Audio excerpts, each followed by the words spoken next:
Hi everyone. First and foremost, I want to apologize because it was my intention when I did that very first video regarding my experience with my surgery, my bilateral salpingo oopherectomy. Um, it was my intentions to do follow-up videos after that, and I didn't realize that I hadn't done them until just recently, like a few days ago, and I'm so sorry. Kind of left you guys hanging. Since my surgery on January 4th, a lot has happened, um, especially with me. I'm very fortunate because the cancer that they found in my right ovary, although it was malignant, it was cancer, it was removed, so that was the best thing they could have done. I'm not sure if the bilateral salpingo oopherectomy was the right thing to do now after reading a lot of information on it and reading up on surgical menopause. I'm not sure that the bilateral oopherectomy, salpingo oopherectomy, was proper. Maybe they should have left my left ovary and fallopian tube. That way I wouldn't have gone into straight surgical menopause.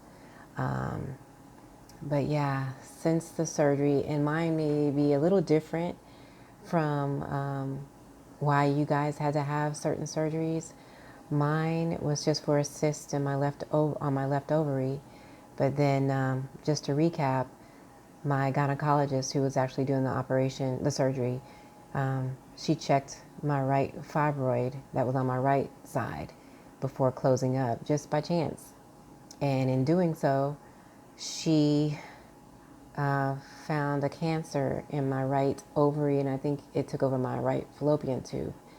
So yeah, they had to rush out, and she had to tell my husband they found cancer and a tumor, and he agreed to go ahead and do what she suggested, which was you know, bilateral salpingo oopherectomy. So that's what happened. And as I stated in my last video, I didn't even know that happened to me until I went back to my follow-up 2 weeks later, um, because my husband just told me that they removed the fibroid. So all the time I was recovering, I had no idea. I knew that I was getting hot flashes. I had no idea why until I went to my 2 week follow up. So yeah, that's what happened with me. And since that time, because the cancer they said was not supposed to be in my ovaries, it was actually it tested for gastrointestinal. Since after my surgery, I was referred to a gynecological oncologist and also a regular oncologist.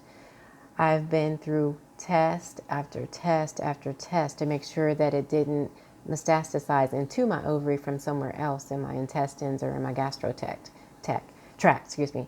So I have had a colonoscopy, an endoscopy. I've had several CT scans of my pelvic area and my gastrointestinal area.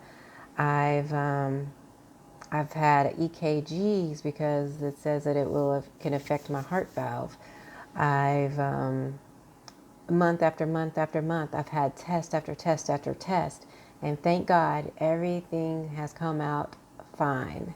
No more cancers in any parts of my body, as far as they know, and I'm not claiming it. So I'm very thankful.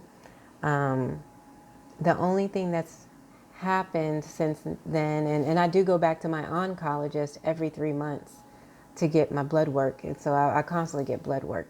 So the only thing that's happened since my surgery is I lost a lot of weight, and I had no clue why. I wasn't going to the gym. Prior to my surgery, I was going to the gym pretty much 3 or 4 times a week. But since the surgery, I haven't been back. So it's been over a year since I've been to the gym. So I had no idea why I had lost so much weight. I really looked bad. I didn't have any radiation or chemotherapy, but the way I looked, you would think I did. So I had unexplained weight loss after my surgery. And another thing is the hot flashes. They're worse now. Night sweats and hot flashes are worse. And with my hot flashes, it actually pops my nasal passage every time. So it's kind of funny in a way. Only time I like my hot flashes is when I have a stuffy nose. I'm like, come on, hot flash, come on, hot flash, because it will actually clear my nasal passage. So mine clears my nasal passages. So it's kind of funny that way. But that's the only thing I like about them at times. In July of 2019, last year, I noticed joint stiffness. Woke up one morning, my hands were like, and I could not, I was like, have to just like stretch my hands and they hurt so bad. Like if I even try to ball my hand up first thing in the morning or something, or pull my blanket off of me like real quick, it's like, ow, so stiff. And it wasn't just my hands, but my hands are the worst of them all. It was actually, it's shoulders, my back, my toes, my ankles. My knees are not as bad though. My knees are not as bad. But just to wake up one morning and have stiffness, I was like, something is wrong, something is wrong. So the first thing I did was call my oncologist, and I left a message like, I know you've tested me for, further cancers, and everything has been, you know, coming up fine. I said, and I was just thinking it was bone cancer or something. I was just so scared. So oncologist insisted that everything was fine. They sent me to a rheumatoid specialist. I went to the rheumatoid specialist, and he was like, he said it can't be rheumatoid arthritis because it doesn't just happen at one time in several parts of your body like that. He wasn't quite sure why either. So I was just stumped. They want to put me on steroids, and he prescribed it, but I didn't take it, and I haven't been back to him. I just knew it was something. I knew it had to be something dealing with no estrogen. So, I was just a little disturbed that no one knew why I was having this joint stiffness. They were like, oh, like, we don't know. We don't have, maybe it's just arthritis. Maybe it's just old age. It was just all types of things. And I was like, I know I'm not crazy. It has to be something. Why would my joints just start hurting like that? I'm sorry, I don't know why I'm tearing up. I guess because it's a little frustrating and not knowing why, but why the doctors don't know. Why don't they know about things that happen to you after surgical menopause? It's crazy. Anyway, I apologize, but yeah. So I've gone through that. I've gone to my primary care doctor who also did the rheumatoid test, and it was negative. So I've had 2 rheumatoid tests that are negative, thank God. So I know it has to be something, probably, with my estrogen, but I'm sorry. What else is happening to me? I know there's a lot of other things happening to me. Another thing I can't explain. Oh, sorry, guys. Let me take a moment. And I don't know if it's just me. This is the weirdest thing. I could be asleep or laying down, not even moving. Do you know that feeling you get when you're on a roller coaster and your stomach just like, it's like an anxiety feeling? And it's like, I'm not even moving. So why am I getting those feelings when I'm just like laying down or not even doing anything? And I can't explain it. And I don't know if I'm explaining it now, but it's that drop in your stomach for no reason. I wonder if anybody else has had that. If you've had that feeling like an anxiety feeling, it really is like the drop in your stomach feeling, it's like you're on a swing, that like feeling you're on a swing. You're just like, I get that. And I could just be sitting here working or laying down, and I just like get that feeling like, I have no idea what's causing that. I haven't mentioned that to my doctor yet. And, but if any of you all have had that, I would love to know, because I want to know I'm not the only one as well. I know there's a lot more right now. This is just a video on, spur of the moment, because I just feel bad for not updating you guys a long time ago as I was going through test after test after test.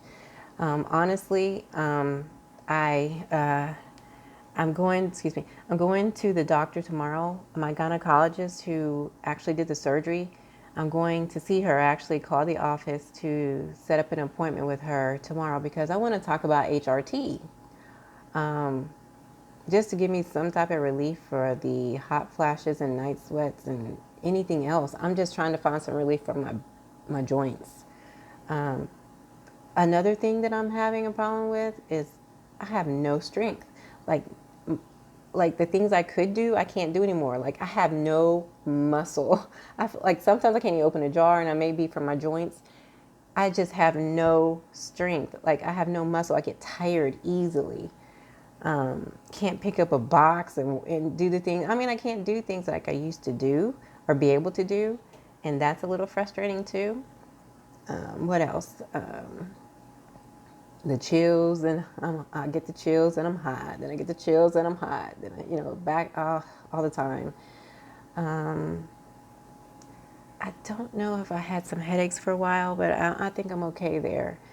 I know I'm forgetting some things to mention, but I did just want to come on here for a brief moment and just kind of update you guys. And I'm so sorry. And I saw the messages from my last video, and I try to comment back to you guys, and I apologize for not updating.